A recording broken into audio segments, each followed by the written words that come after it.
नमस्कार मित्र मैत्रिणींनो, टार्गेट स्पर्धा परीक्षा या यूट्यूब चॅनलमध्ये स्वागत आहे. सगळ्या प्रकारच्या स्पर्धा परीक्षांच्यासाठी जसे की MPSC, UPSC साठी मराठीतून रोज चालू घडामोडी एनालिसिस पाहण्यासाठी लवकरात लवकर आताच तुम्ही आमच्या यूट्यूब चॅनलला सबस्क्राईब करा. पहिली महत्त्वाची बातमी ही भारतीय राज्यघटना याबद्दल आहे. अशा बातम्यांतून सहसा थिअरीवर प्रश्न विचारले जातात, त्यामुळे असे घटक महत्त्वाचे असतात. लोकसभेचे उपसभापती, घटनातज्ज्ञ आणि विरोधी पक्षांनी उपसभापतीपदासाठी निवडणूक न होणे असे अभूतपूर्व आणि घटनाबाह्य असल्याचे म्हटले आहे. बातम्यांमध्ये जवळपास 4 वर्षांपासून संसदेचे कामकाज उपसभापतीविना सुरू आहे. हे पद सहसा मुख्य विरोधी पक्षाकडे असते. उपसभापतीबद्दल इतिहास. स्पीकर आणि डेप्युटी स्पीकरच्या संस्थांची सुरुवात 1921 मध्ये भारत सरकारच्या अधिनियम 1919 मॉन्टेग्यू चेम्सफोर्ड रिफॉर्म्सच्या तरतुदींनुसार झाली. 1921 मध्ये फ्रेडरिक व्हाईट आणि सच्चिदानंद सिन्हा यांची भारताच्या गव्हर्नर जनरल यांनी केंद्रीय विधानसभेचे पहिले सभापती आणि पहिले उपसभापती अनुक्रमे म्हणून नियुक्ती केली. त्यावेळी सभापती आणि उपसभापतींना अनुक्रमे अध्यक्ष आणि उपराष्ट्रपती असे संबोधले जात होते आणि तेच नामांकन 1947 पर्यंत चालू होते. मावळंकर आणि अनंतसायना मयंगार यांना लोकसभेचे पहिले सभापती आणि पहिले उपसभापती अनुक्रमे होण्याचा मान मिळाला होता. उपसभापती कार्यालयातील घटनात्मक तरतूद. घटनेच्या कलम 93 मध्ये असे म्हटले आहे की लोकसभेचे सभागृहाचे 2 सदस्य अनुक्रमे सभापती आणि उपसभापती म्हणून निवडतील. कलम 93 मध्ये असेही म्हटले आहे की जेव्हा सभापती उपसभापतीचे पद रिक्त होते तेव्हा सभागृह दुसऱ्या सदस्याची सभापती किंवा उपसभापती म्हणून निवड करेल. उपसभापतीची निवडणूक. सभापतींप्रमाणेच उपसभापतीही लोकसभेच्या सदस्यांमधून निवडला जातो. सभापती निवडीनंतर त्यांची निवड होते. उपसभापती निवडीची तारीख सभापती निश्चित करतात. कार्यालयाची मुदत. लोकसभेच्या कार्यकाळात सभापतींप्रमाणेच उपसभापतीही कार्यालयात असतात. तथापि खालीलपैकी कोणत्याही 3 प्रकरणांमध्ये तो आधी आपले कार्यालय सोडू शकतो: जर त्याने लोकसभेचे सदस्य राहणे बंद केले, जर त्यांनी सभापतींना पत्र लिहून राजीनामा दिला तर, आणि जर त्याला लोकसभेच्या सर्व तत्कालीन सदस्यांच्या बहुमताने मंजूर केलेल्या ठरावाद्वारे काढून टाकले असेल. 14 दिवसांची आगाऊ सूचना दिल्यानंतरच असा ठराव हलविला जाऊ शकतो. उपसभापतींची भूमिका. अधिकार. सभापती पद रिक्त असताना उपसभापती हे कर्तव्य बजावतात. नंतरचे सभागृहाच्या बैठकीला अनुपस्थित असताना ते सभापती म्हणूनही काम करतात. दोन्ही प्रकरणांमध्ये तो स्पीकरचे सर्व अधिकार गृहीत धरतो. उपसभापती हा सभापतींच्या अधीन नसतो. तो थेट सभागृहाला जबाबदार असतो. अध्यक्ष अशा बैठकीला अनुपस्थित राहिल्यास संसदेच्या दोन्ही सभागृहांच्या संयुक्त बैठकीचे अध्यक्षपदही ते घेतात. डेप्युटी स्पीकरला एक विशेष अधिकार असतो, तो म्हणजे जेव्हा त्याला संसदीय समितीचा सदस्य म्हणून नियुक्त केले जाते तेव्हा तो आपोआप त्याचे अध्यक्ष बनतो. जेव्हा सभापती सभागृहाचे अध्यक्ष असतात तेव्हा उपसभापती हा सभागृहाच्या इतर सामान्य सदस्यासारखा असतो. तो सभागृहात बोलू शकतो, त्याच्या कामकाजात भाग घेऊ शकतो आणि सभागृहासमोरील कोणत्याही प्रश्नावर मत देऊ शकतो. पुढील बातमी. मध्यम श्रेणीच्या सर्फेस टू एअर क्षेपणास्त्र MRSAM. अलीकडेच भारतीय नौदलाने मध्यम श्रेणीच्या सर्फेस टू एअर क्षेपणास्त्र आणि ब्रह्मोस क्षेपणास्त्राच्या जहाजातून प्रक्षेपित केलेल्या आवृत्तीची यशस्वी चाचणी घेतली आहे. मध्यम पल्ल्याच्या पृष्ठभागावरून हवेत मारा करणाऱ्या क्षेपणास्त्राविषयी या शस्त्रप्रणालीला अब्राज शस्त्रप्रणाली देखील म्हणतात. ही एक अत्याधुनिक मध्यम श्रेणीची हवाई संरक्षण शस्त्रप्रणाली आहे. हा DRDO आणि इस्रायली एरोस्पेस इंडस्ट्रीज IAI यांचा संयुक्त उपक्रम आहे आणि भारत डायनॅमिक्स लिमिटेड BDL येथे त्याचे उत्पादन केले जाते. हे 70 किमीच्या अंतरावर प्रतिकूल विमान, हेलिकॉप्टर, क्रूझ क्षेपणास्त्रे आणि ड्रोन नष्ट करण्यासाठी डिझाईन केलेले आहे. ब्रह्मोस क्षेपणास्त्र म्हणजे काय? हा भारत आणि रशियाचा संयुक्त उपक्रम आहे जो सुपरसॉनिक क्रूझ क्षेपणास्त्रे बनवतो. त्याचा वेग 2.8 मॅक किंवा आवाजाच्या वेगाच्या तिप्पट आहे. क्षेपणास्त्रे पाणबुडी, जहाजे, विमाने किंवा जमिनीवर प्लॅटफॉर्मच्या श्रेणीवरून सोडली जाऊ शकतात. ब्रह्मोस एरोस्पेस ही ब्रह्मोस NG ही क्षेपणास्त्राची संक्षिप्त आवृत्ती विकसित करत आहे. स्रोत. भारतीय नौदलाने INS विशाखापट्टणमवरून स्वदेशी जमिनीवरून हवेत मारा करणाऱ्या क्षेपणास्त्राची यशस्वी चाचणी घेतली. पुढील बातमी. Propylene glycol.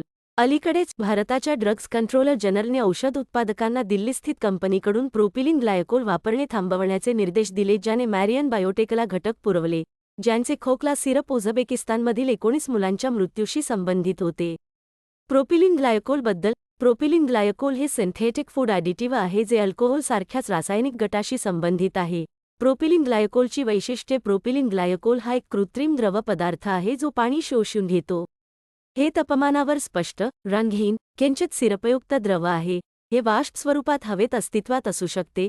हे व्यावहारिकदृष्ट्या गंधहीन आणि चवहीन आहे. प्रोपिलिन ग्लायकॉलचे उपयोग काय आहेत?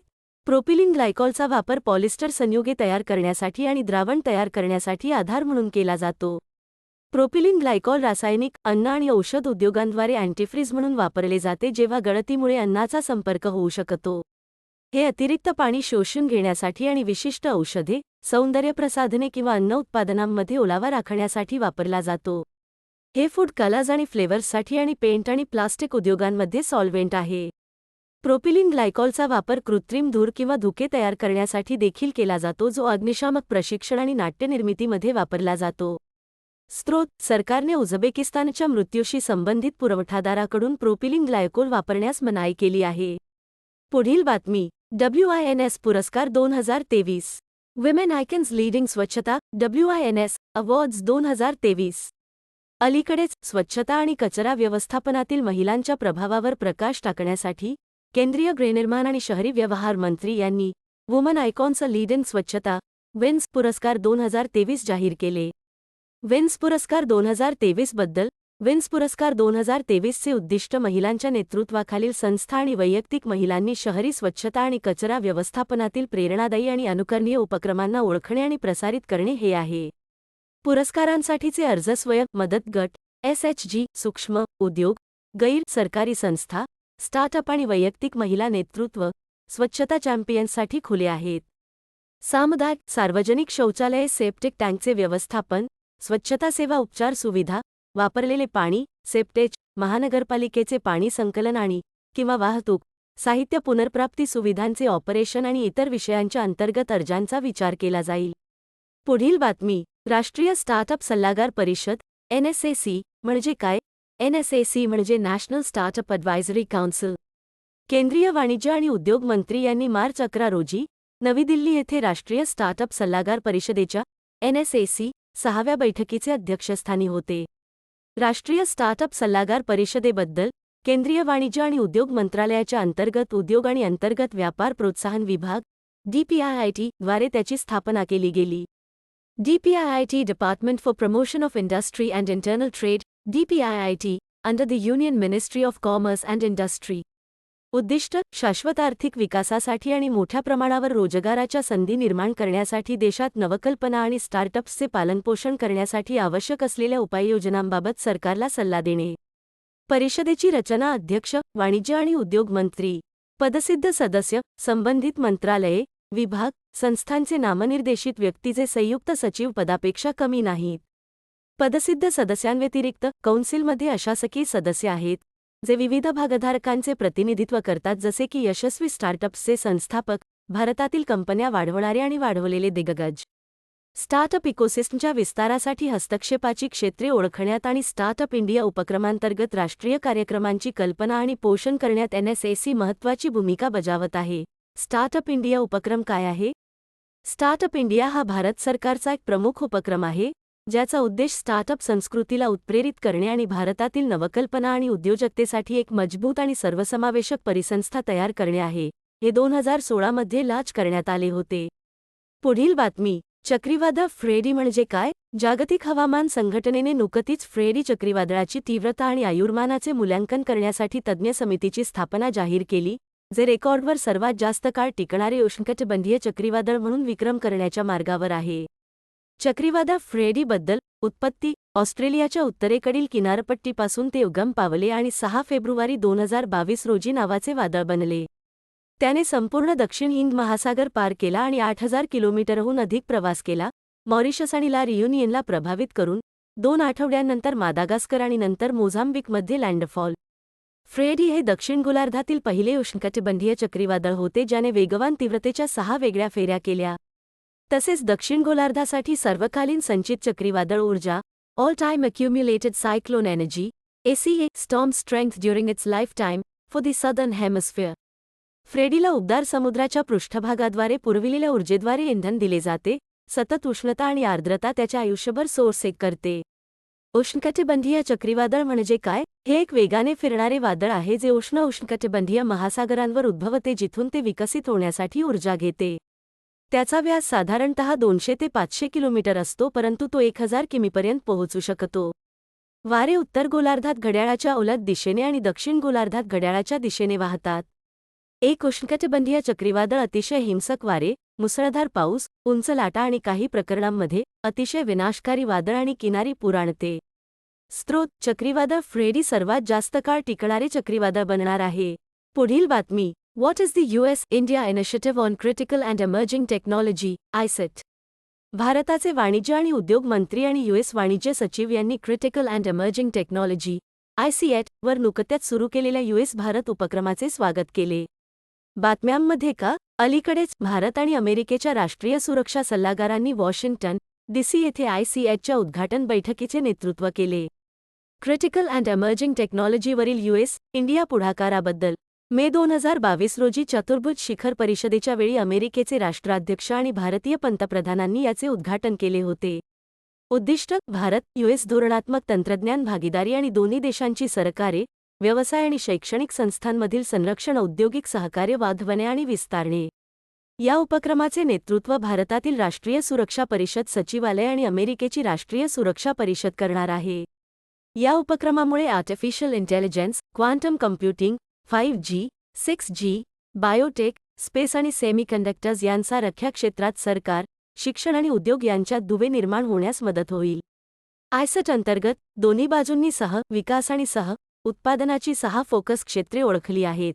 इनोव्हेशन इकोसिस्टम मजबूत करणे, संरक्षण नवकल्पना आणि तंत्रज्ञान सहकार्य, लवचिक अर्धसंवाहक पुरवठा साखळी. STEM: विज्ञान, तंत्रज्ञान, अभियांत्रिकी आणि गणित, प्रतिभा. पुढील बातमी. Nancy Grace Roman space telescope.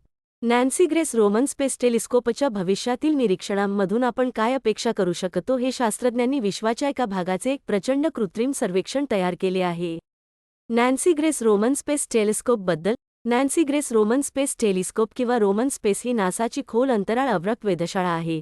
मूळतः ward field infrared space telescope म्हणून ओळखले जात असले तरी नासाने 2020 मध्ये मिशनचे नाव बदलून नासाचे पहिले मुख्य खगोलशास्त्रज्ञ नॅन्सी ग्रेस रोमन यांच्या नावावर ठेवले. उद्दिष्ट: RIST dark energy, dark matter, exoplanet आणि इन्फ्रारेड ॲस्ट्रोफिजिक्सबद्दलच्या खगोल भौतिकशास्त्रातील आवश्यक प्रश्नांची उत्तरे देण्यास मदत करेल. हे 2026 किंवा 2027 च्या आसपास लॉन्च होणार आहे. हे मिशन 5 वर्षे चालेल असा अंदाज आहे.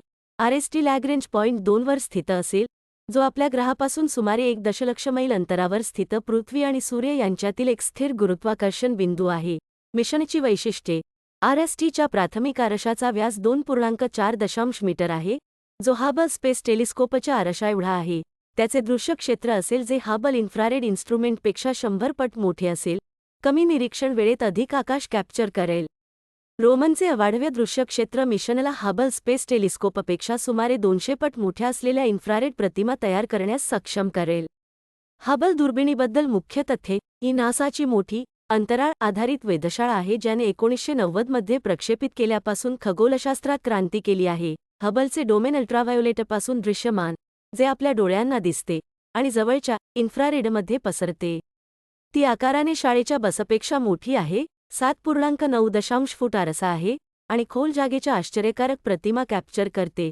सर्वात दूरचे तारे, आकाशगंगा आणि ग्रहांचे निरीक्षण करून खगोलशास्त्रज्ञांना वेश समजून घेण्यात मदत करण्यात मोठी भूमिका बजावते. पुढील बातमी. भारत-बांगलादेश मैत्री pipeline, IBFPL, इंडिया-बांगलादेश friendship pipeline. Bharat आणि बांगलादेशचे पंतप्रधान दोन्ही देशांदरम्यानच्या पहिल्या क्रॉस बॉर्डर तेल पाईपलाईनचे संयुक्तपणे उद्घाटन करतील. भारत-बांगलादेश मैत्री पाईपलाईनबद्दल. IBFPL पश्चिम बंगालमधील सिलिगुडी येथील आसाम आधारित Numaligarh refinery limited NRL marketed टर्मिनलमधून बांगलादेश पेट्रोलियम कॉर्पोरेशन BPC च्या पार्वतीपूर डेपोमध्ये डिझेल घेऊन जाईल.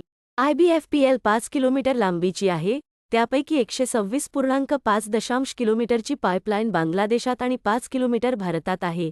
या पाईपलाईनची क्षमता वार्षिक 10 लाख मेट्रिक टन MMTPA आहे. IBFPLच्या बांधकामासाठी एकूण प्रकल्प खर्च 377.8 कोटी रुपये आहे. हा प्रकल्प भारत सरकारच्या अनुदान सहाय्याने बांधण्यात आला आहे. स्रोत: पंतप्रधान मोदी. शेख हसीना पहिल्या भारत-बांगलादेश तेल पाईपलाईनचे उद्घाटन करतील. पुढील बातमी. बिमस्टेक मंत्रिस्तरीय बैठक. अलीकडेच परराष्ट्र राज्यमंत्र्यांनी बँकॉकमधून 19व्या the bay of Bengal initiative for multi sectoral technical and economic cooperation BIMSTEC मंत्रिस्तरीय बैठकीत भाग घेतला. बिमस्टेक मंत्रिस्तरीय बैठकीदरम्यान मंत्र्यांनी 6व्या बिमस्टेक शिखर परिषदेला सादर करण्यासाठी कोर बिमस्टेक यंत्रणा, क्षेत्रीय बिमस्टेक यंत्रणा आणि बिमस्टेकच्या बाह्य संबंधांच्या प्रक्रियेच्या नियमांसह अनेक कागदपत्रांना मंजुरी दिली. भारतात हवामान आणि हवामानासाठी बिमस्टेक केंद्र स्थापन करण्यासाठी भारत आणि बिमस्टेक सचिवालय यांच्यातील यजमान देश कराराच्या मसुद्यालाही बैठकीत मान्यता देण्यात आली. या बैठकीत बिमस्टेकच्या भविष्यातील दिशानिर्देशांवरील प्रतिष्ठित व्यक्तींच्या गटासाठी संदर्भाच्या अटींनाही मान्यता देण्यात आली. संस्था उभारणीसाठी विशेष योजनेअंतर्गत संदर्भ अटी अंतिम करण्यात आल्या. बिमस्टेक याशिवाय बँकॉक विजन 2030 देखील मान्यता देण्यात आली आणि 6व्या बिमस्टेक शिखर परिषदेत लॉन्च केले जाईल. बैठकीने सचिवालयाच्या प्रशासकीय आणि शिस्तपालन नियमांना आणि बिमस्टेक सचिवालयाच्या आर्थिक नियम आणि नियमांमध्ये सुधारणा करण्यासही मान्यता दिली. बिमस्टेकबद्दल प्रमुख तथ्ये. ही एक प्रादेशिक संघटना आहे जिची स्थापना 6 जून 1997 रोजी बँकॉक घोषणेवर स्वाक्षरी करून झाली. सदस्य देश: बांगलादेश, भारत, म्यानमार, श्रीलंका, थायलंड, भूतान आणि नेपाळ. बिमस्टेकचे अध्यक्षपद सदस्य राष्ट्रांच्या इंग्रजी नावांच्या वर्णक्रमानुसार फिरते. 3ऱ्या बिमस्टेक शिखर परिषदेदरम्यान बांगलादेशातील ढाका येथे सचिवालयाची स्थापना करण्यात आली. स्रोत: केंद्रीय मंत्री राजकुमार रंजन सिंह 19व्या बिमस्टेक मंत्रिस्तरीय बैठकीत सहभागी झाले आहेत. पुढील बातमी. PALM-400 drone. भारतीय सैन्याने अलीकडेच PALM-400 ड्रोनच्या प्रोटोटाइप आवृत्तीची यशस्वी चाचणी केली आहे. PALM-400 ड्रोनबद्दल. PALM-400 precision attack loitering munition चे संक्षिप्त रूप ही एक लांब पल्ल्याची, उच्च परिशुद्धता लोइटरिंग म्युनिशन प्रणाली आहे. एव्हिजन सिस्टम्स, इस्रायल, युव्हिजन एअर लिमिटेड आणि आदित्य प्रिसिटेक प्रायव्हेट लिमिटेड APPL यांच्या संयुक्त उपक्रमाचा हा परिणाम आहे. ज्या ठिकाणी चिलखती वाहने केंद्रित आहेत किंवा अपेक्षित आहेत अशा भागांवर उडण्यासाठी हे तयार केले आहे. प्रत्येक PALM-400 आपले लक्ष्य निवडते जेव्हा चिलखत वाहने किल झोनमध्ये प्रवेश करतात आणि एक चिलखत भेदक प्रक्षेपण प्रक्षेपित करते, जेथे कमीत कमी संरक्षण असते अशा शीर्षस्थानापासून ते आत प्रवेश करते. वैशिष्ट्ये. हे डब्यातून सोडले जाऊ शकते आणि 120 मिनिटांपर्यंत किल झोनपासून 3000-4000 फूटवर उडू शकते. त्याची श्रेणी 100 किलोमीटरपेक्षा जास्त आहे आणि ती 50 ते 140 नॉट्स 90 ते 260 किलोमीटर/तास वेगाने प्रवास करते. हे दिवसा आणि रात्री दोन्ही वेळी लक्ष्य शोधण्यासाठी आणि व्यस्त ठेवण्यासाठी इलेक्ट्रो-ऑप्टिकल, इन्फ्रारेड स्थिर कॅमेरे वापरते. हे जटिल नेव्हिगेशनल तंत्रांचा वापर करते जे GPS अक्षम केलेल्या वातावरणात देखील कार्य करण्यास सक्षम करते. हे स्टील्थ मोडमध्ये लक्ष्यापेक्षा वर जाऊ शकते, माहिती संकलित करू शकते आणि संवेदनशील धोक्यांवर त्वरित हल्ला करू शकते. स्रोत: भारतीय सैन्याची नवीन आक्रमण प्रणाली PALM-400 गेम चेंजर असेल. तुम्ही आमच्या YouTube चॅनलला सबस्क्राईब करा. त्यासोबत नोटिफिकेशन सुद्धा ऑन करा म्हणजे तुम्हाला नवीन आलेले व्हिडिओज नोटिफिकेशन लगेच मिळेल. धन्यवाद.